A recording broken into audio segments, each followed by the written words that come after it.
नमस्कार। बिहार उदय न्यूज़ के digital platform पर आप सभी का स्वागत है। और दोस्तों, आज हम बात करने वाले हैं बिहार में जो उपचुनाव होने वाला है तरारी सीट को लेकर। तरारी सीट मालूम है आप सभी को कि तरारी सीट पर सुदामा प्रसाद विधायक हुआ करते थे सीपीआई एमएल के। अब वो आरा से आपको एमपी बन चुके हैं और संसद में जा चुके हैं। उसी के एवज में ये सीट खाली हुई थी और सीट खाली होने के साथ साथ आपको बताते चले कि अब यहाँ से उपचुनाव हो रहा है। उस उपचुनाव में महागठबंधन सीपीआई एमएल से उम्मीदवार राजू यादव को बनाया है। साथ ही साथ एनडीए गठबंधन से बीजेपी से यहाँ से सुनील पांडे के पुत्र विशाल प्रशांत को चुनावी मैदान में उतारा गया है।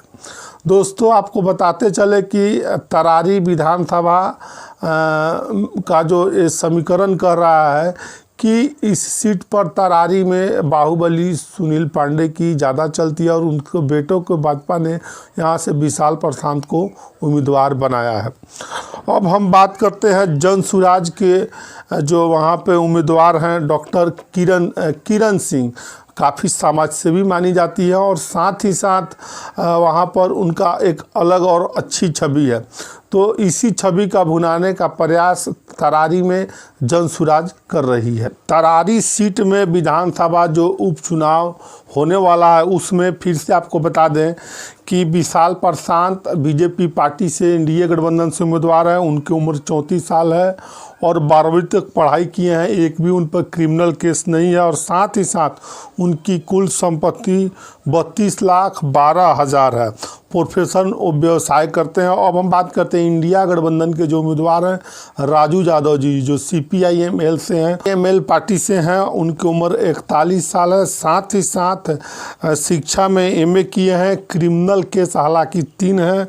कुल संपत्ति 17,72,000 है और प्रोफेशन में वो राजनीति करते हैं। अब हमको लेकर जनसुराज ने किरण सिंह को उम्मीदवार बनाया है। 41 साल उम्र है, मैट्रिक पास है किरण सिंह। क्रिमिनल केस इन पर कोई नहीं, आपराधिक इतिहास नहीं है। कुल संपत्ति 23,27,000 है।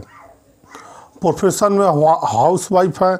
बताते चलें कि यहाँ मैदान में पूर्व बाहुबली के बेटे नेता सुनील पांडे के पुत्र विशाल प्रशांत को बीजेपी ने यहाँ से उम्मीदवार बनाया है। ये किरण सिंह को उम्मीदवार बनाया है। साथ साथ सीपीआई एमएल से राजू यादव यहाँ चुनाव लड़ रहे हैं।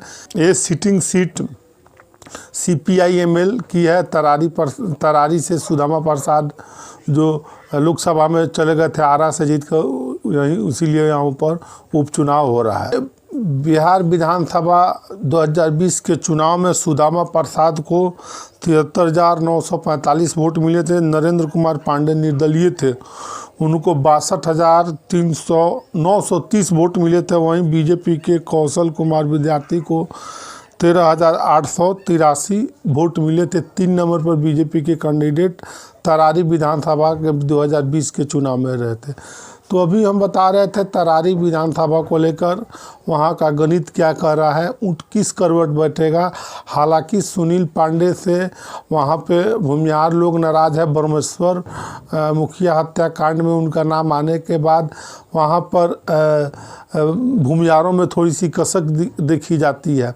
हालांकि ये तो आने वाला वक्त बताएगा ऊँट किस करवट बैठेगा। तो तरारी विधानसभा का हम विश्लेषण कर रहे थे। बाकी आप इस वीडियो के बारे में क्या सोचते हैं कमेंट सेक्शन में कमेंट करके ज़रूर बताइएगा। और ये भी बताइएगा कि अगला वीडियो किस विधानसभा उपचुनाव के बारे में चाहिए। आप सभी का बहुत बहुत धन्यवाद।